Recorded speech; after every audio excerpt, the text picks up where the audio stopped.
Imaginação. A gente usa isso o tempo todo, né? Mas o que ela é de verdade?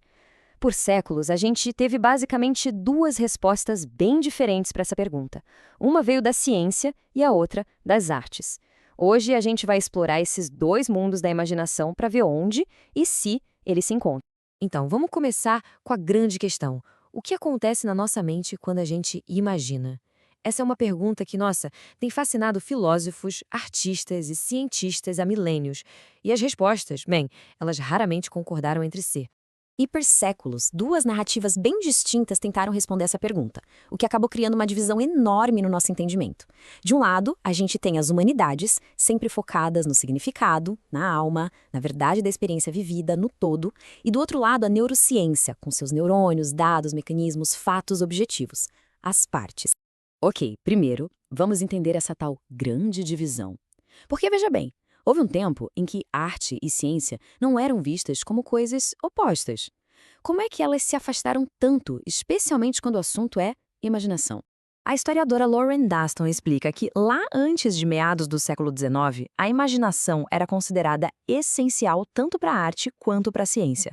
Só que essa parceria se desfez. E por quê? Porque a ciência começou a buscar uma tal de objetividade mecanicista, uma tentativa de remover completamente o elemento humano, a experiência subjetiva de toda a equação científica. Agora vamos fazer uma viagem para o primeiro mundo, a visão das humanidades. Aqui, gente, a imaginação não é só um truque da mente. Ela é vista como uma força poderosa, quase mágica, que pode de fato criar e moldar a nossa realidade. Se a gente olhar para a história, a imaginação sempre teve um status bem elevado. Para os gregos antigos, a fantasia era o olho da mente, refletindo o real e o divino. Na Renascença, ela era nossa conexão com a anima mundi, a alma do mundo. Aí, claro, veio o iluminismo, que olhou para ela com desconfiança. Mas logo depois ela renasceu com os românticos, sendo vista como uma forma até superior de verdade. E essa citação aqui do poeta William Wordsworth ilustra isso de um jeito brilhante. Para os românticos como ele, a imaginação não era o oposto da razão. Pelo contrário, era sua expressão máxima, a razão em seu estado mais exaltado. Que ideia poderosa, né? Mas, no último século, uma história completamente nova começou a surgir. Uma que busca mapear a imaginação não na alma, mas dentro das estruturas físicas do cérebro. E uma das descobertas mais incríveis da neurociência é a chamada rede de modo padrão, ou DMN. Pensa nela como uma rede no cérebro que se acende, que fica mais ativa, justamente quando a mente está divagando, sonhando acordado, lembrando do passado, imaginando o futuro. É, em essência, a rede da imaginação do nosso cérebro. E essa abordagem científica, ela meio que quebra a imaginação numa caixinha de ferramentas de funções do cérebro. Aí a gente tem a criação de imagens mentais, o uso da memória para projetar o futuro, a nossa capacidade de criar histórias sobre os outros e a criatividade para juntar ideias diferentes de formas novas. E o mais interessante é que tudo isso pode ser estudado, pode ser medido. Então, tá. Qual história é verdadeira? A imaginação é essa força que cria mundos na alma ou é um processo eletroquímico no cérebro? A resposta, que pode ser surpreendente, é que essa divisão, ela é falsa. Muitos dos maiores cientistas da história já sacaram isso. A ciência não apenas estuda a imaginação, ela depende e muito da imaginação. O próprio Einstein disse aquela frase famosa: a imaginação é mais importante que o conhecimento. Por quê? Porque o conhecimento é limitado, mas a imaginação, ela abraça o mundo inteiro. O filósofo da ciência Thomas Kuhn mostrou exatamente como isso funciona na prática. A ciência normal trabalha dentro de um modelo, um paradigma. Aí começam a surgir dados estranhos, anomalias que não se encaixam. Isso gera uma crise. E a solução?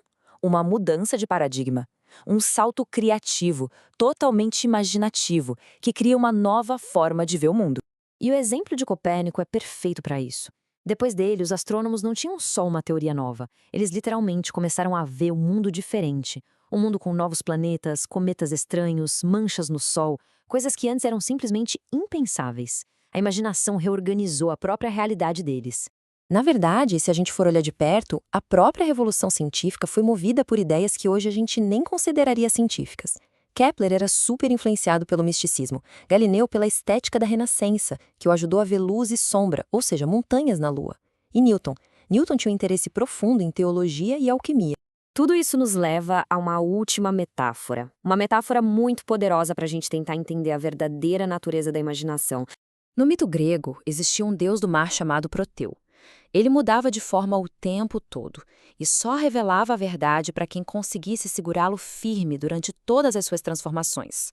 O autor Jonathan Erickson diz que a imaginação é como Proteu, uma matriz de pura possibilidade, tão vasta, tão complexa, que ela desafia qualquer definição única. No fim das contas, o que a gente precisa é de uma síntese. A ciência nos dá um mapa do mundo material que é incrivelmente rico, detalhado e lindo. Mas são as humanidades, a nossa capacidade de imaginar, que nos permitem explorar esse território, encontrar um significado e, de fato, viver nesse mundo. O ponto crucial é conseguir manter essas duas visões conversando de forma respeitosa. E o desafio que fica para a gente é exatamente esse: como segurar, ao mesmo tempo, a ciência e a alma da imaginação. É sobre conseguir apreciar tanto os dados objetivos quanto a experiência subjetiva. E assim, criar uma imagem muito mais completa do que realmente significa ser humano.